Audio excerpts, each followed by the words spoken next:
Thanks to Ty for that intro. I currently teach public health here at the CMC CHHB, like I just told you. But in my earlier avatar,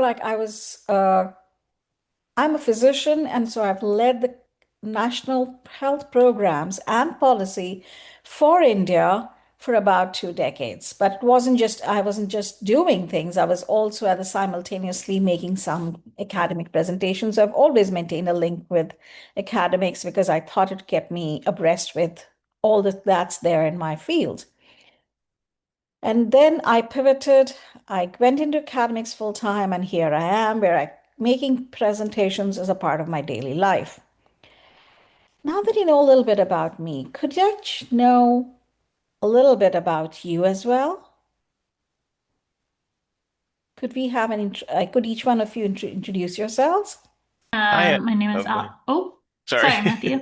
My name is Allison Zeglin. I am a Montessori teacher trainer for the Institute of Montessori Training, and I am currently in my third year of the PhD program at Coastal. Wonderful. I'm Matthew Gilbert. I am a lecturer of marketing in the Wall College and also a master's student in the sport management program. Hi, I'm Margarita O'Brien. I'm the manager of well-being initiatives at Coastal, and I work in the newly named Center for Advancing Faculty Excellence, or CAFE, which was the Office of Professional Development. So I build wellness programs, and I have been doing that for years. I'm in my third year of the PhD program in higher ed administration with Allison. Awesome. So you're all pretty much used to this. And I know Warren's having problems with his mic. So Mike can just maybe tell a little bit about himself in the chat. And while you do that, if I have your permission, I'm going to start making my presentation. Can I do that? Thank you. Thanks. Well, today we're going to be focusing on how to present, basically talking about tips on making effective academic presentations. From the intro that I've had from all of you now, and I think a little bit from Vern as well, what I get the sense is you are used to making presentations already, and making academic presentations is going to be a part of your future careers as well. Well, as you start making your presentation, the very first thing you need to do, I think, is to focus on the audience. And what I mean by focusing on the audience is focus on right at the end. What's going to happen at the end of your presentation? Start planning backwards. As in, if you are making your thesis presentation, your goal is to tell the audience what they need to know about your thesis, enough about your thesis to convey not all that you know, but for them to get a sense of the fact that you have completed all that you were supposed to do. You've done it well, it's very authentic, and you have gotten to a conclusion which is convincing. There's a difference between telling an audience all that you know, and there's a difference between ensuring that they're convinced with your presentation about your dissertation. Let me give you an example. I concluded my dissertation not too long ago, and one piece of my presentation included portions about how I had made the effort to get some evidence. For instance, I was quoting the research of another researcher. This research was supposed to be groundbreaking research, and my research was supposed to corroborate what this first researcher had found out. Now, a piece of what they were supposed to find out wasn't really available. It wasn't easily available. But then I made the effort to contact the primary researcher who did not respond. Then I contacted the other researchers on his team. And then finally, after a long series of chain of events, I was able to find out that the primary researcher had planned to get that information. The research was all planned, it was all ready to go. But unfortunately, because of health reasons, he was no longer able to do that research. This became by default an important part of my thesis presentation because it showed that I made the necessary effort to get that information, but due to circumstances beyond my control, wasn't able to do that. The side effect of that, in a way, was that my research became more central because then it became not just a corroboration of somebody else's research, but became the primary research to prove a certain point.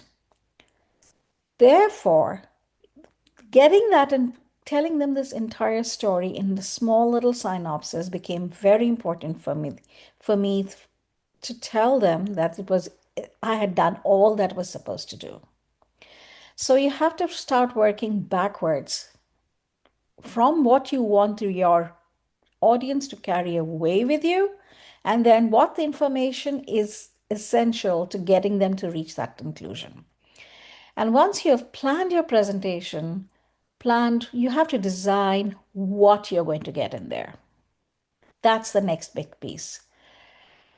And finally, once you've designed your presentation, you've put a structure to it, then you're going to focus on how you're going to deliver that presentation. So the most important thing, like I just said, was why. Why does every piece of information on that little presentation or that PowerPoint that you're going to use, why does it always have to be there? So your content is going to be very, very central. Each and every presentation is going to be time bound. So it's very important that every piece of content that you put out there needs to be there. So again, critically important, don't present all that you know, but you present what you need to know. And that's when you look at your dissertation or you look at your presentation that you're supposed to make in class, look at all the content that you have, and then be selective about what you're going to present, why, and then in what chronological order. And once you've decided on what you're going to present, you may like to choose a presentation aid. Now, the content of that presentation aid depends on what you need to present. When you are tightening and simplifying your story, you need to have a very clear-cut intro. How are you going to get a segue of your audience to hook on to what you're trying to tell them? So you have to get your attention. As I teach, I have found that the most important thing that you need to tell is a story. You need to tell your audience why you're doing what you're doing, why it affects what they need to know. That's the beginning of the hook of the story that you're going to tell them. Once you've got them hooked, once you've got their attention, the next bit of it is the explanation. That's the entire body of your explanation. But your entire hook at the beginning needs to be very focused. Now, the one thing that I found was initially I was very hesitant about giving examples about my previous avatar when I had field experience in India. But once I did, and in fact, that got really, really appreciated. That got appreciated both ways. During my assignments or during my presentations during my doctoral program, we had to do once an assignment that was based on what a country or a city program manager would do about a certain feature of that city life. So instead of making up a hypothetical situation, I went in and told them, can I make a presentation about exactly what I did, about exactly how I changed the vitamin A policy for children for India? And my instructor said, of course. I presented it. And the very fact that because it came from real life, the presentation was appreciated. I had questions, I had feedback about exactly what I did in what situation, and I realized that is human nature is the same, and human stories have a connect no matter which part of the world they come from. So if you want to get an attention, get a human story in, get a human connect in, and then the rest of the situation becomes much easier. Then you have the main body of the presentation, wherein you get in the main technical content. That, by default, is going to require a lot of technical content in, lots of equations maybe, lots of data in there. But once you've got over all of that, at the very end of it, be very sure about what is the audience required to do. How does it relate to what the audience is going to get out of it? And more importantly, how is it going to connect back to what you're presenting? Therefore, in your body of your presentation, inevitably there's going to be a lot of data. It could be in the form of charts, it could be in the form of pie charts, but whatever you form you want to present your need or want to or need to present your data in, make sure that your slides are clean and clear. They're not crowded. There are not too many of them. Do not present all the data you have. Be selective. Present the main relevant findings and tell them that all the other data is there available with you and you can share it once they need it. So be selective about the data you share. Be selective about the number of slides you have. Be selective about what the content is on each slide. The content on each slide should not be too crowded. It should be a font size that is at least 32 or at least between 28 to 32 in the body of the slide. The headlines should be at least 32 to 44 or at least 32 to 40. Make sure that your slides, again, are not very crowded. When you have the time, I would suggest take a look at this presentation. It's a TED Talk, one of my very favorites. It's also been liked very much by whoever I've shared it with. Try and look at it. This is going to tell you exactly how to make an effective PowerPoint. Death by PowerPoint is one of the most watched TED Talks on YouTube till date. And finally, once you've decided on what you're going to tell them, you've got your content ready, get your body language right. Do not stand in one place, keep moving around, stand tall, maintain eye contact, get in touch, talk with your audience, interact with them, and keep your hand gestures. Then, of course, not too many of them. There needs to be a balance, not too many of them, and not a complete absence of them. Here I've got a thesis, a 3-minute thesis. In fact, this is something that you may have already done. Has anyone presented a 3-minute thesis before? Exactly. So this is one of the 3-minute theses which was voted by the audience as the best, one of the best ever at Stanford last year. I found that and I've posted it out here. You can take a look at it. That's exactly what she's done. She's got an intro, she's got a body, and then she's got a call to action. It's one of the most viewable, watchable presentations I have seen of late in the recent times. I'm going to leave it behind with you, and I'm open to questions, feedback, anything you feel like. Any questions? Yes, I can. When you're looking to basically put your presentation together, what part do you feel like is the most challenging?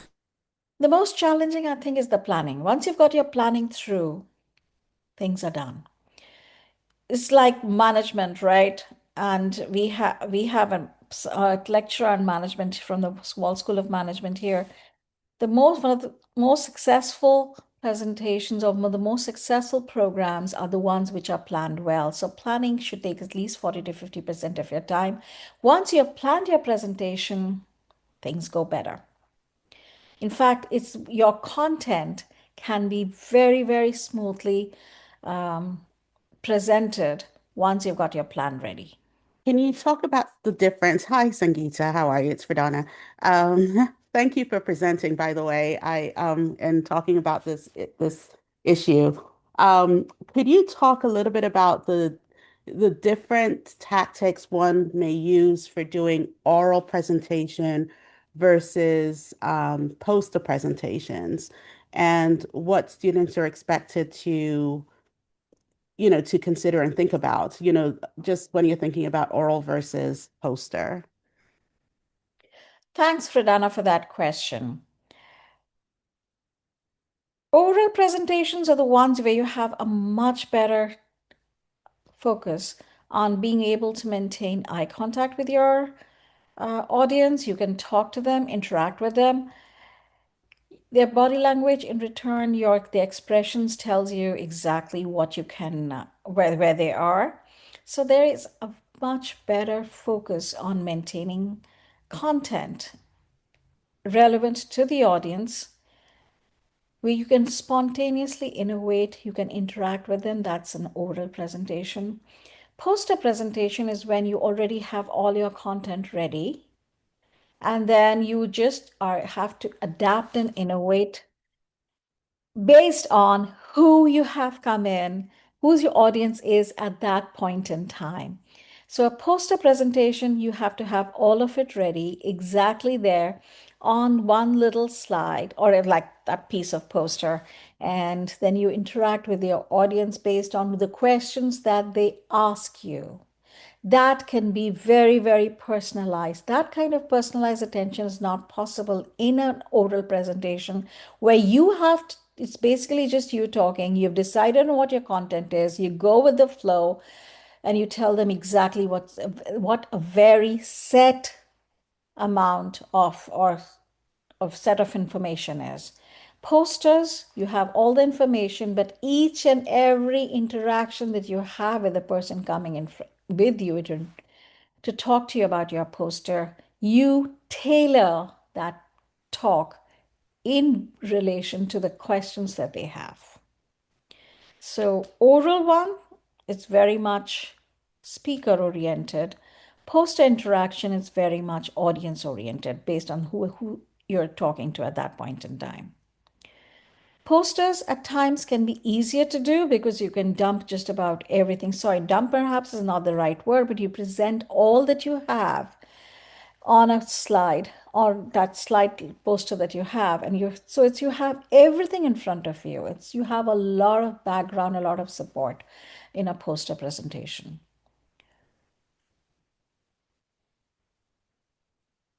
Oral presentation, your body language matters way more than in a poster presentation. Hi, how are you guys? Still talking about the poster presentation. Should we just actually present something if the audience have a question, or if they approach to the poster, I should already, explain something about it or try to, to start the communication, or I should wait until because usually they go through and they take a look, not all the times they start making questions. So my question is, should I start to have a conversation perhaps, or just actually go through that, answer the questions that they might have? Hi, that's a great question. What my approach usually is, once they've come to take a look at my presentation, if they stop for even more than 10 seconds, I try and initiate a conversation. I think it's a good practice to start. Tell them a little bit more about where you're from, why you did it, and then ask them why they are interested. So talk to them a little, initiate conversation, tell them a little bit about your work, and then ask a question, because that question is going to tell you which particular aspect or which perspective they want to look at from at your work, which perspective they have to examine your work, and that is going to help you get a segue into more deeper conversation with them. So initiating conversation, I think, is a great idea. I always do that. Thank I you. always do that. Sorry, just one more point. I always do that. The one good thing that I've found as a result of that doing so is that I've managed to make some conversation, some connections that have lasted till date. I'll just give you an example. I was at the SOPHE, that is the Society for Education and Public Health. I went to the conference last year. I had a poster presentation, but because I was able to initiate conversations, and that led off into other side conversations, and I have made connections which have lasted till today. I have another question. So many of our graduate students, especially in here, are PhD students, and they're going to have to obviously defend one day. What advice would you give to them when you think of defense and knowing that's typically a longer presentation and the expectation of them getting a ton of questions after from their committee and also from their audience? First and foremost, I think I made my presentation today based based exactly on what a thesis defense is going to be. First and foremost, plan about it. I agree, Ty, that you have a longer presentation to make when you're defending your thesis. And this is the time when you have academics listening to you, not just because they have to do it, but also because they are working, they are researchers themselves, and they are basically interested in your work. They are going to have ton of questions. But it's basically because they're going to have a ton of questions that you need to be very, very focused about what you're going to present. It's your committee. They've been working with you for a pretty long time. So by and large, they know quite a bit of all that you've been through and all the work that you've been doing. So therefore, when you're defending your thesis, I think it's critically important, number one, that you plan ahead. Use your time very wisely. Keep it just about maximum half of the time ready for presenting your dissertation and keep half of the time open for answering the questions that they have. Half and half, I think, works very well. The other thing that one needs to do is get your presentation, get it ready, share it with your guide. The guide is going to have feedback because the guide may want to steer the conversation in a particular direction, and the guide's feedback, initial feedback before you go in for that defense, is very important. The third thing that you need to do, again, and I stand by this again and again and again, keep your slides neat and clean, because the thesis presentation, obviously, you're going to use a PowerPoint. In all probability, 99% of the time, you're going to use a PowerPoint. Present your data in very concerted manner. Do it very focused. Keep your slides clean. Leave room for questions. And one thing that I prefer is to have questions asked side by side. As they ask a question, something occurs to them, I tell them, right at the beginning, just raise your hand, come in, and let's ask a question. And so that we have a continuing dialogue with them rather than have questions maybe selected right at the end. That's another thing that may help get your committee converted to what you want to present. Like they are going to be won over to your side of the perspective, and they're more likely to, I think, support you if you go along and you tell their questions are answered as you go along rather than have them wait towards the end. Another thing, you by now, once you have worked with your committee for maybe almost a year, you know by and large, you have some kind of an idea about what kind of questions to expect from home. And therefore, anticipate what you know about them, keep what you know about them. One of my committee members, for instance, was very, very focused on statistics and all this he was very worried about whether the statistics, the tests of significance were applied correctly, what was the level of significance. So I had to make sure that the level of significance for each and every one of my results was displayed on the slide. So that's another characteristic you need to think of, but that's all comes on from planning. You need to plan very, very well. Put a lot of thought into it.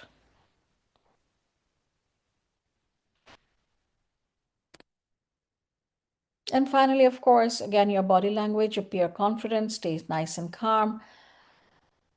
But I think for a thesis presentation, once you're by and large familiar with your committee, so your body language should be nice and calm and cool. Don't be tense.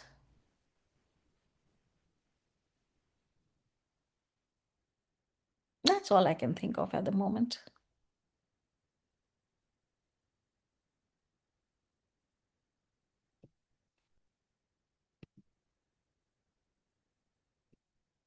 Oh, we have another question. When presenting a thesis, how much should you dedicate to the literature review, data, and results? What percentage? Oh, that's a great question. But then again, it depends. How much did you dedicate to the literature review?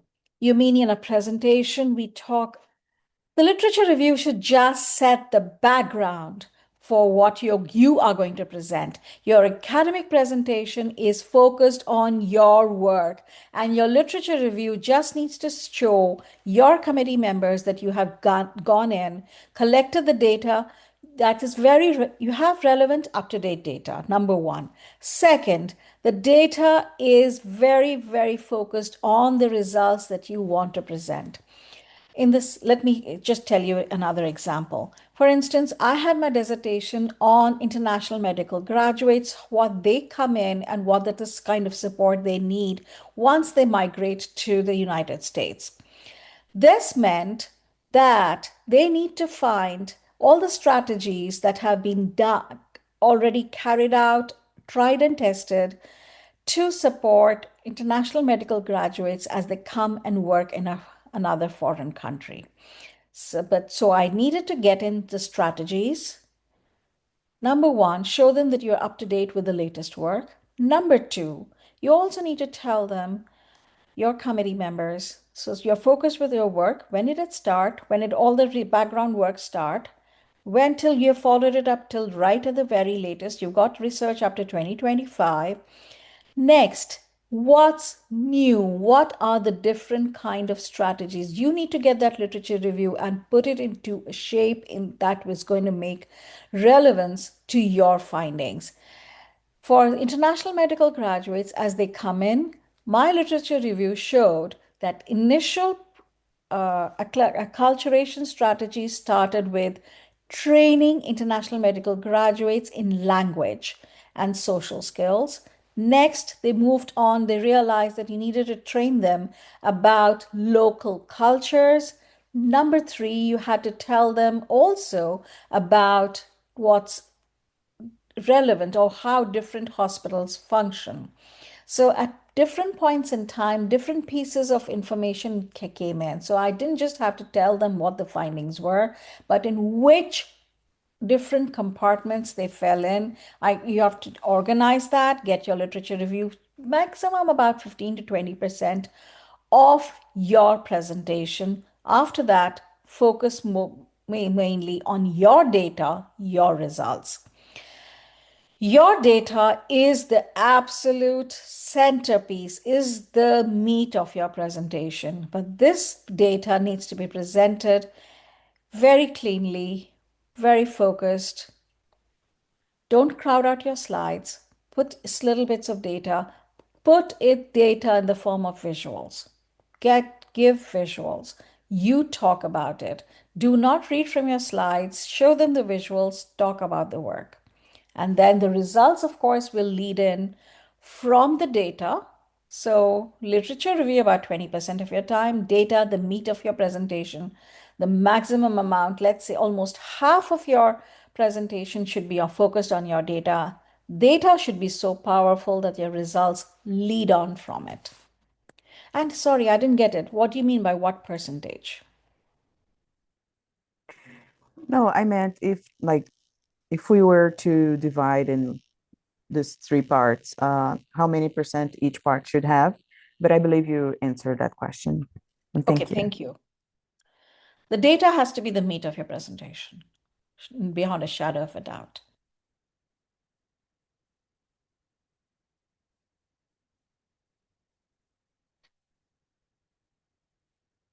Any other?